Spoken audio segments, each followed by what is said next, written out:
오늘의 쓸모있는 뉴스를 골라드립니다. 바쁜 하루 뉴스는 제가 정리해드릴게요. 안녕하세요. 뉴스언니 장선입니다. 뉴스언니가 고른 첫 번째 뉴스, 냉면보다 마라탕, 마라탕으로 열풍입니다. 요즘 하루에 몇 번은 마주치고요. 몇 번쯤은 대화의 소재가 되는 애가 있습니다. 바로 탕후루인데요. 탕후루 열풍이 어마어마하죠. 올해 상반기 소비자들의 사랑을 받은 배달 음식 메뉴, 단연 탕후루가 눈에 띄었습니다. 배달의 민족에서 탕후루 키워드 검색량이 올해 1월과 비교해 지난 7월 47.3배 늘었다고 합니다. 탕후루는 꼬치에 다양한 과일을 끼워서 설탕물을 묻혀서 굳혀 먹는 중국의 전통 디저트죠.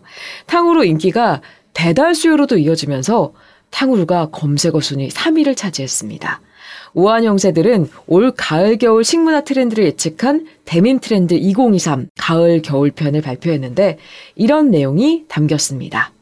지난해까지만 해도 탕후루는 배민 검색어 순위에서 찾아보기가 어려웠는데 올해는 길거리 간식으로 인기를 끌면서 배달 수요로까지 이어졌다는 분석입니다.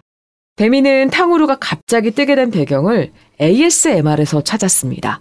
탕후루가 설탕층이 깨지는 소리와 또 과일을 씹는 소리가 나잖아요.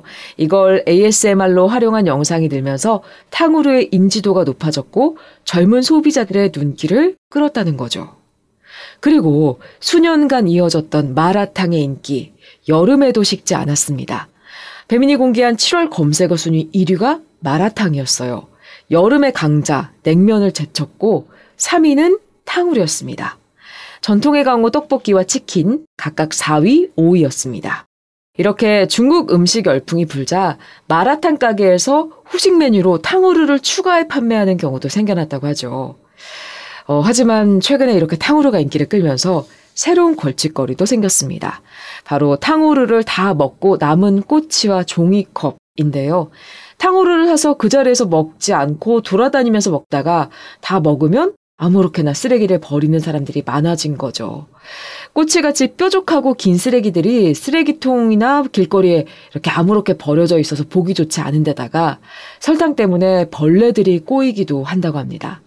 탕후루 가게들은 이걸 해결하기 위해서 가게 안팎에 쓰레기통을 배치하고 있기도 하는데 하지만 이렇게 돌아다니면서 먹을 수 있는 간식이다 보니까 쓰레기통보다는 다른 곳에 더 많이 버려져 있는 모습을 볼 수가 있습니다.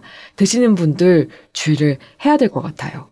그리고 이렇게 맵고 짠 마라탕을 먹고 후식은 설탕으로 번복된 탕후루를 먹는 10대들이 늘면서 소아 청소년 고도 비만 인구가 빠르게 늘고 있는 상황에서 우려의 목소리 나오고 있습니다. 최근 열린 대한비만학회 보험정책 심포지엄에서 전 세계적으로 소아 청소년 비만이 증가하고 있다. 특히 체질량 지수 30 이상의 고도 비만이 늘어나는 것에 주목해야 한다라는 이야기가 나왔습니다. 최근 마라탕을 먹고 탕후루를 먹는 것이 한국 10대 아이들의 대표적인 놀이문화로 자리매김하면서 이런 위험성이 더 커졌다는 지적도 나오기도 했습니다. 그리고 치아 건강도 생각해야겠죠. 뉴스언니가 고른 두 번째 뉴스, 의대 가겠다. 올해 수능 3명 중 1명 N수생, 28년 만에 최고치 기사입니다. 올해 대학 수학능력시험 응시자 중에서 N수생, 검정고시 포함한 재수생, 삼수생, 장수생까지겠죠. N수생 비율이 35.3%로 28년 만에 최고치를 기록했습니다. 한국교육과정평가원은 2024학년도 수능 응시 원서 접수 결과를 발표했는데요. 전체 응시생은 50만 4,588명으로 전년 대비 3,442명, 0.7% 감소했습니다. 재학생은 지난해보다 2만 3천여 명 줄었고 졸업생은 늘었어요. 학령 인구가 줄었지만 재수생 등 졸업생 검정고시 응시자가 늘었습니다. 종로학원에 따르면요. 검정고시 등을 포함한 N수생 비율은 35.3%로 1996학년도 수능 때 37.3%였던 이후로 28년 만에 최고치라고 밝혔습니다. 이과생 비율도 역대 최대 규모로 전망이 되는데 이과생이 주로 선택하는 과학탐구 23만 2,966명이 응시해서 지난해보다 3,500여 명이 늘었습니다. 문과생이 주로 선택하는 사회탐구는 지난해보다 줄었고요. 이런 현상에 대해서 입시업계는 의대 열풍으로 불리는 의대, 치의대, 약대, 한의대, 수의대 지원자가 늘면서 이과 N수생이 늘었다고 보고 있습니다. 올해 대입에는 N수생이 대거 유입하면서 수시 모집에도 영향을 미칠 것으로 보인다는 분석도 나오고 있습니다. 자, 뉴스니가 고른 세 번째 뉴스, 이탈리아 베네치아 입장료 7,000원 내야 여행한다입니다. 이탈리아의 유명 관광지 베네치아가 관광객들로 몸살을 앓고 있다는 기사 계속 나왔었는데 결국 이런 결단을 내렸네요. 내년부터 이탈리아 북부 수상도시 베네치아를 방문하는 당일치기 관광객 입장료로 5유로 약 7,000원을 내야 합니다. 베네치아 시의회가 입장료 징수 법안을 통과시켰다고 현지 안사통신이 보도했습니다. 겨울철 비수기에는 입장료가 부과되지 않고요. 시의회는 내년 봄과 여름의 주요 공휴일을 전후해서 시범적으로 입장료 제도를 도입할 예정이라고 밝혔는데요. 관광객들이 한산한 평일에 방문하도록 유도해서 관광객 분산을 도모한다는 계획입니다.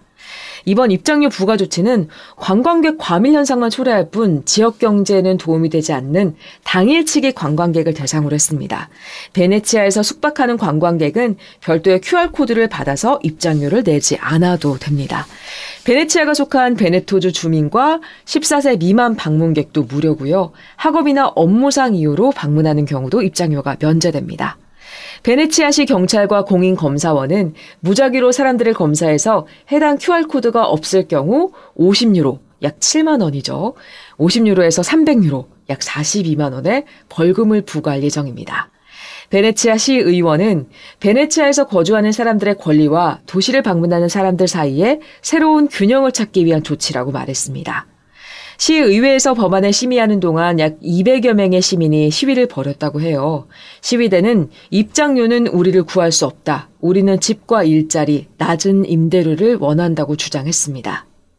전 세계에서 가장 유명한 관광지 중 하나로 꼽히는 베네치아는 코로나 팬데믹 비상사태 해제 이후 이른바 보복 관광의 직격탄을 맞았습니다. 올해 들어 현재까지 베네치아를 방문한 관광객 500만 명에 달합니다.